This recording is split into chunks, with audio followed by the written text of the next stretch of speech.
Good morning everyone, my name is Vishal and I welcome you all on your YouTube channel my पाठशाला। मैं हूं विशाल और मैं आप सभी का स्वागत करता हूं आपके अपने यूट्यूब चैनल माय पाठशाला पर। Good morning guys.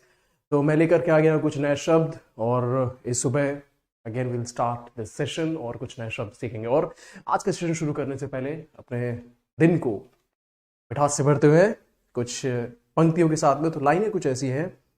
होते हैं और भी खूबसूरत नजारे बहुत, होते हैं और भी खूबसूरत नजारे बहुत। मैं फिर से रिपीट करूंगा, होते हैं और भी खूबसूरत नजारे बहुत, मगर तुम सामने बैठो, मगर तुम सामने बैठो उससे हसीन कुछ नहीं।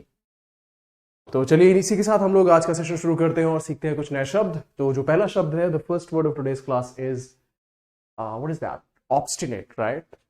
जो ऑब्स्टिनेट शब्द है, इसका मतलब होता है एक ऐसा इंसान जो बहुत ही ज्यादा एडमेंट हो। एडमेंट आप बोलोगे सर ऑब्स्टिनेट का आप बता रहे हो सर, एडमेंट मेरे को हिंदी में बताओ। एक ऐसा इंसान जो बहुत हठी हो, ठीक है ना? जो जनरली बच्चे होते हैं, अगर उनको आप कभी ले जाओ छोटी मोटी दुकान पे, तो नहीं नहीं मेरे को 5 रुपए वाली चॉकलेट चाहिए चाहिए चाहिए चाहिए। अगर उसको चॉकलेट चाहिए तो चाहिए, आपको कोई कुछ भी नहीं कर सकता। अगर उसको चॉकलेट खाना है तो वो चॉकलेट खा के ही मानेगा, राइट? तो ऐसे बच्चे को हम लोग बोलेंगे एडमेंट, ऐसे बच्चे को हम लोग बोलेंगे ऑब्स्टिनेट, राइट? पीछे अगर आप मीनिंग भी देखेंगे तो जो मीनिंग है दैट इज हठी एंड जिद्दी। अगर आप इसके इंग्लिश मीनिंग की तरफ देखें तो English meaning is stubbornly refusing to change one's opinion और एटीट्यूड। वो एक ऐसा इंसान जो अपने व्यवहार को, अपने विचारों को बदलने की कोशिश ना करे, तो ऐसे इंसान को बोलेंगे हम लोग ऑब्स्टिनेट, करेक्ट? ऐसे इंसान को क्या बोलेंगे? Such a person would be called obstinate, right? चलिए इसके हम लोग सिनोनिम्स देखेंगे। Stubborn, right? जिद्दी, रिजिड, हेडस्ट्रॉन्ग एंड इनफ्लेक्सिबल। ये जो चारों शब्द आप देख पा रहे हैं, इनका मतलब एक ऐसा इंसान जो अपने आप को बिल्कुल भी परिवर्तित ना करे। इसके हम लोग एंटोनिम्स देखेंगे। फ्लेक्सिबल, जो चेंज हो सके। कंप्लायंट, मानने वाला। Agreeable and yielding. यील्डिंग जो वर्ड है, इसका मतलब होता है जो आपकी बात को माने। आपने उसे कहा कि यार ये प्लान था, फिर बोलो नहीं यार प्लान को चेंज कर देते, तो सामने वाला अगर इंसान यील्डिंग है तो मतलब वो आपकी बात से सहमत हो जाएगा, उस पर असहमति प्रकट नहीं करेगा, राइट? अच्छा, इसके सेंटेंस एग्जांपल्स देखेंगे। ही रिमेन्ड ऑब्स्टिनेट, ही remained obstinate despite repeated warnings. मतलब उसको लगातार लगातार चेतावनी दी गई पर फिर भी वो ऑब्स्टिनेट रहा, एडमेंट रहा, वो अपनी बात पर अडिग रहा। जैसे पुलिस है, बोल रही कि यार तुम क्राइम मत करो, तुम क्राइम मत करो, बट कुछ क्रिमिनल्स होते हैं वो अपनी बात से, वो अपनी हरकतों से बाज नहीं आते, तो ऐसे क्रिमिनल को बोलेंगे ऑब्स्टिनेट और adamant kind of criminal. Next example, the obstinate child refuse to listen to anyone. जो हठी बच्चा था, उसने किसी की भी बात को समझने से मना कर दिया। चलिए बढ़ते हैं नेक्स्ट वर्ड की ओर। What is the next word? The next word is, what is the next word? The next word is toxic. अब मुझे लग रहा है ये वर्ड मुझे एक्सप्लेन करने की कुछ खास ज्यादा जरूरत है नहीं। जो वर्ड टॉक्सिक है, इसका मतलब होता है विषैला, जहरीला। जैसे कुछ टॉक्सिक गैसेस होती है, राइट?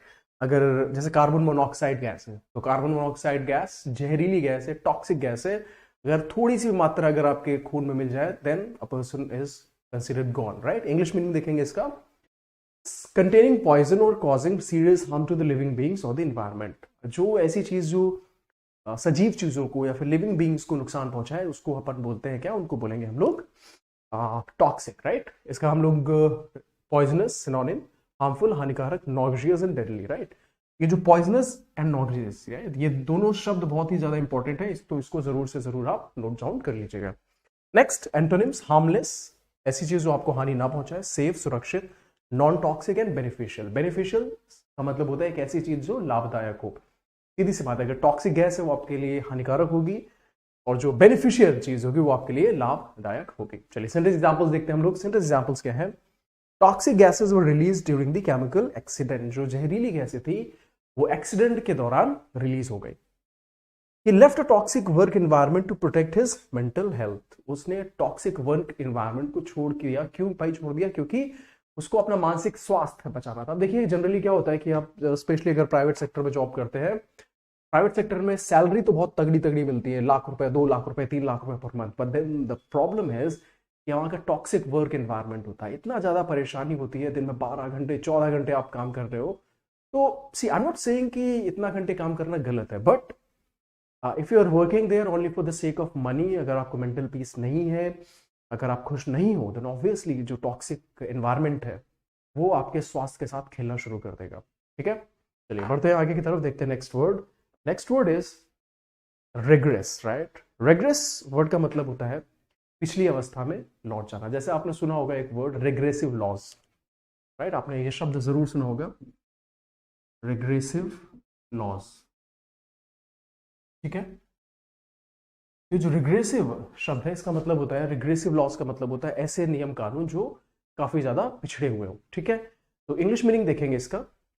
इंग्लिश मीनिंग है to return to a previous और लेस डेवलप्ड स्टेट, राइट, मतलब पिछली अवस्था में चले जाना। और जनरली जो रिग्रेस वर्ड होता है पिछली अवस्था से मतलब है पिछली खराब अवस्था में चले जाना। ठीक है, अगर इसके हम लोग सिनोनिम्स देखेंगे, डिटेरियोरेट। डिटेरियोरेट जो पहला सिनोनिम है इसका मतलब होता है खराब होना, डिक्लाइन, मना करना, मतलब पूरी अवस्था में जाना, रिवर्ट फिर से वापस होना, and then backslide, right, again से पीछे जाना। एंटोनिम्स देखेंगे, progress, advance, improve and develop. Progress मतलब आगे की तरफ बढ़ना, अच्छी उन्नति करना। Sentence examples, without practice skill tend to regress over time. बिना किसी प्रैक्टिस के जो आपकी स्किल्स होते हैं, जो आपके कौशल होते हैं, वो जनरली खराब होते जाते हैं। ऑब्वियस सी बात है, अगर आप पढ़ाई नहीं करेंगे तो जो पुरानी चीजें हैं वो आप भूलते जरूर जाएंगे, है ना।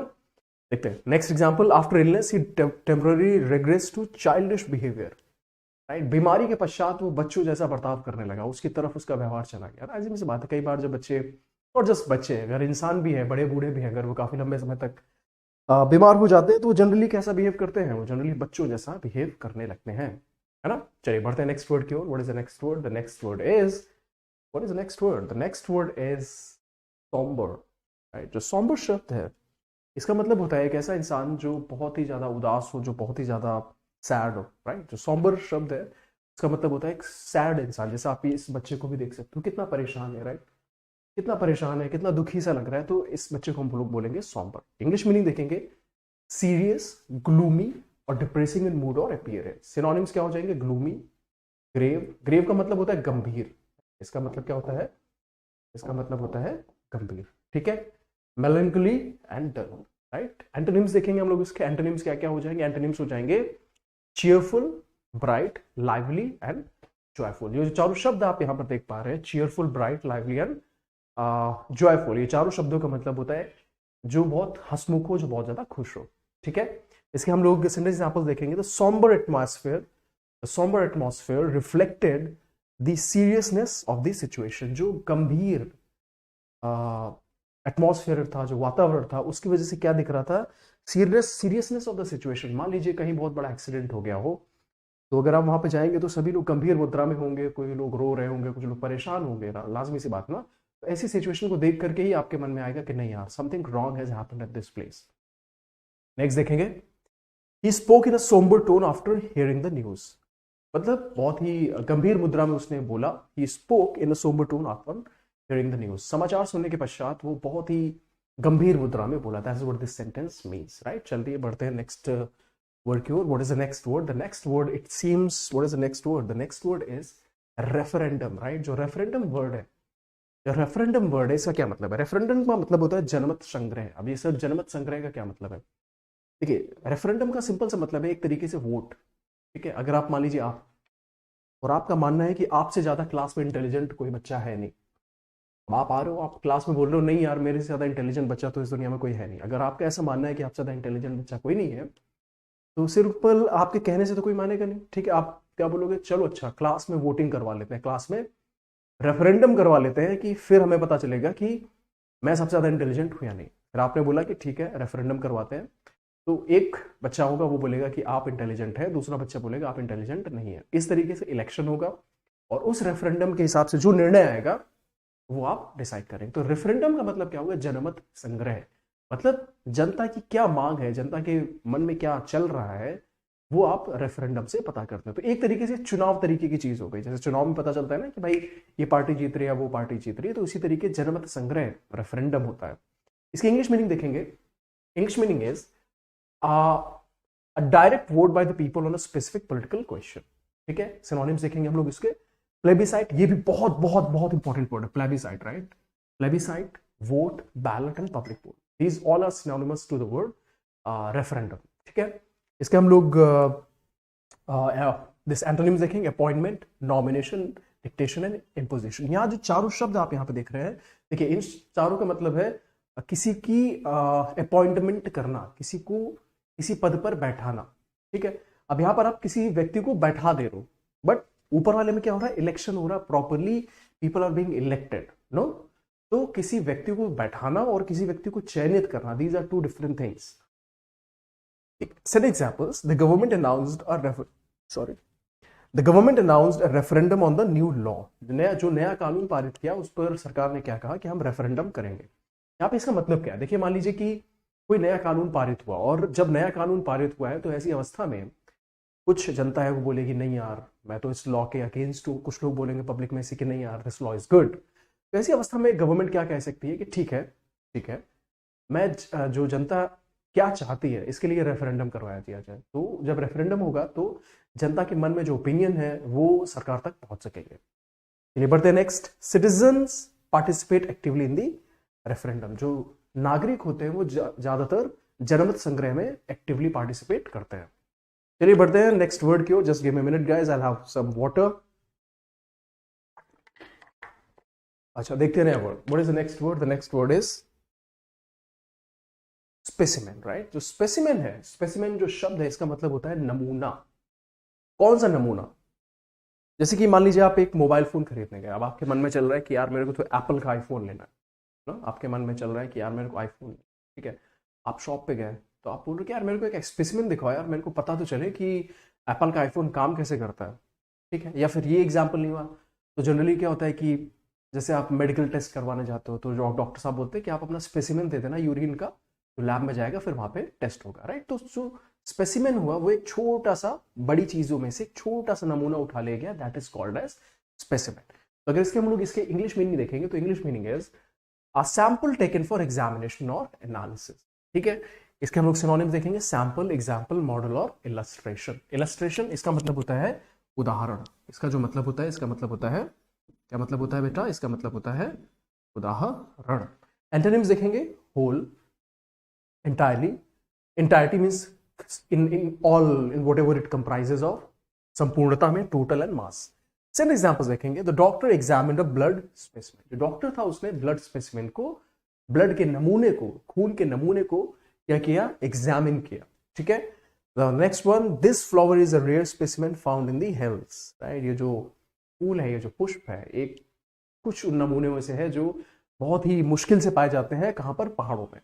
चलिए बढ़ते हैं नेक्स्ट वर्ड की ओर। What is the next word? Let's have a look at the next word. What is the next word? Next word is filly, right. Filly. जो फिली है इसका मतलब होता है छोटी फीमेल घोड़ी। घोड़ी है तो फीमेल ही होगी, बोले सर क्या घोड़ी के आगे फीमेल लगा रहे हो? तो इसका मतलब होता है फीमेल हॉर्स, और वो भी एक ऐसा हॉर्स जो काफी कम उम्र का हो, राइट, लेस देन 5 years हो। तो यहाँ पर जैसे आप यहाँ पर देख पा रहे हो, this is a female horse, not just female horse बल्कि हॉर्स की बच्ची, छोटी छोटी सी घोड़ी, ऐसा बोल सकते हो आप, राइट।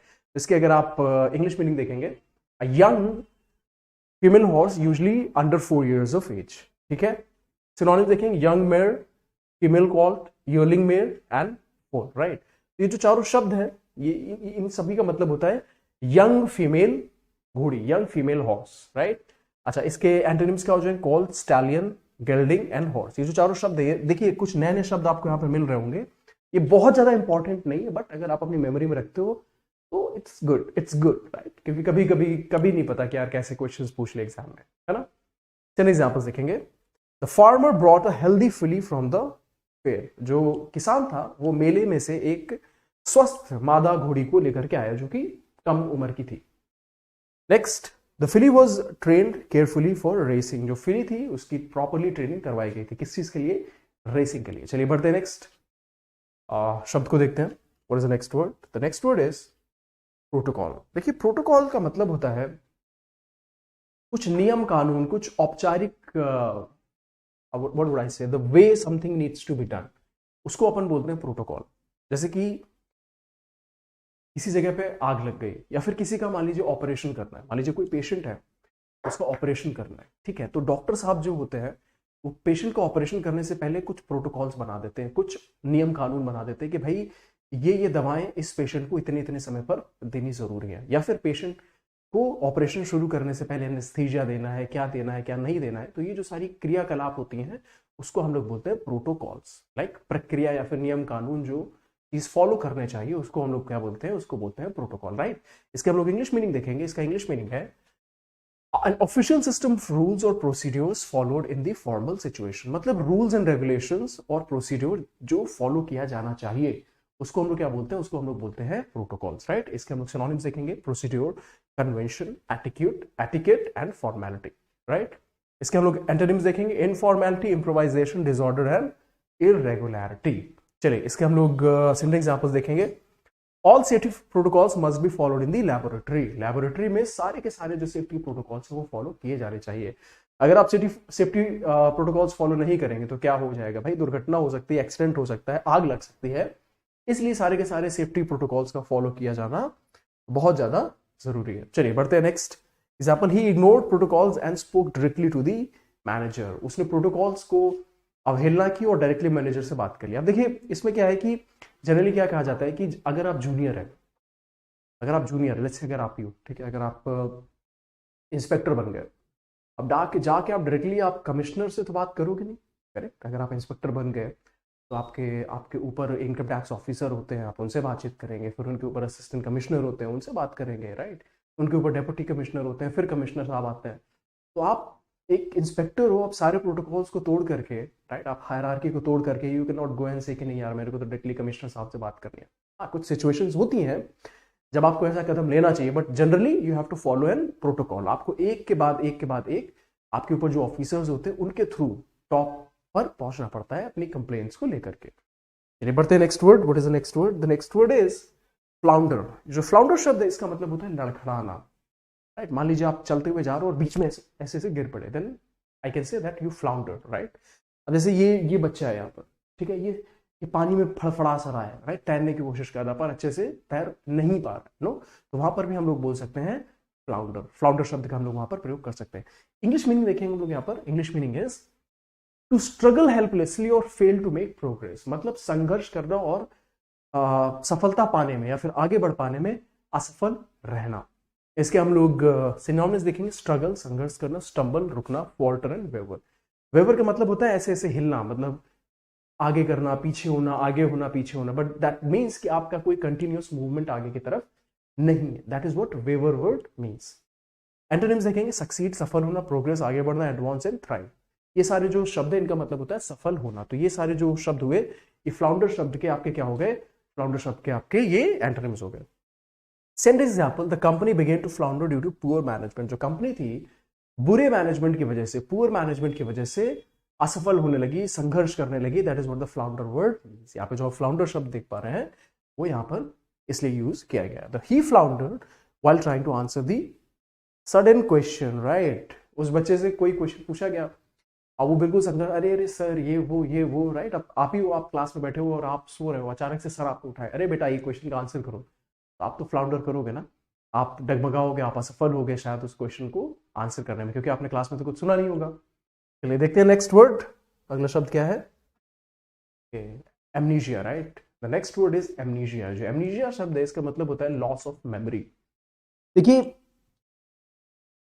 जनरली ऐसा कहा जाता है कि जो लोग आज के समय में बहुत ज्यादा मोबाइल फोन का यूज करते हैं they are usually suffering from this disease of amnesia, right. आपने देखा होगा कि आप जब बचपन में हुआ करते थे तब आपकी मेमोरी कितनी शार्प होती थी, है ना. But as long as you keep using your mobile phone, आप जितना ज़्यादा मोबाइल फोन यूज़ करते हैं, आप जितनी ज़्यादा ब्लू लाइट का आपके ऊपर असर होता है, आपकी मेमोरी उतनी ज़्यादा खराब होना शुरू हो जाती है.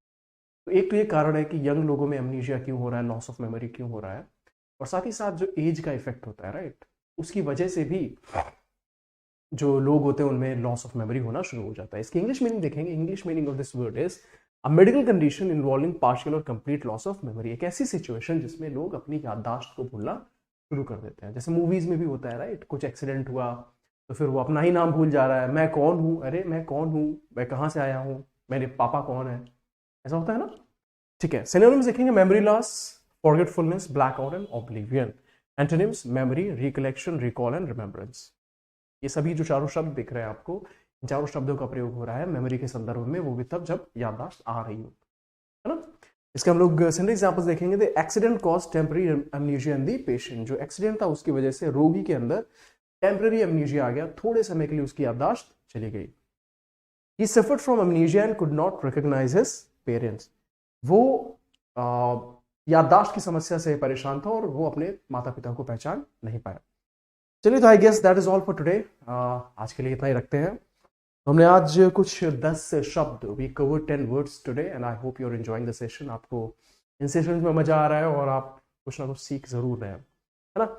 चलिए, तो जैसा भी आपको ये सेशन लगा, please make sure that you comment in the comment sections. आपके जो भी विचार हैं मुझे बताइए एंड अगर आपके कुछ मैसेजेस हैं आप मेरे तक पहुंचाना चाहते हैं, वो भी आप नीचे कमेंट सेक्शन में लिख सकते हैं। So that's all guys, thank you so much for attending today's session. Let us meet in the next class. Till then, take care. See you and bye. Right? See you.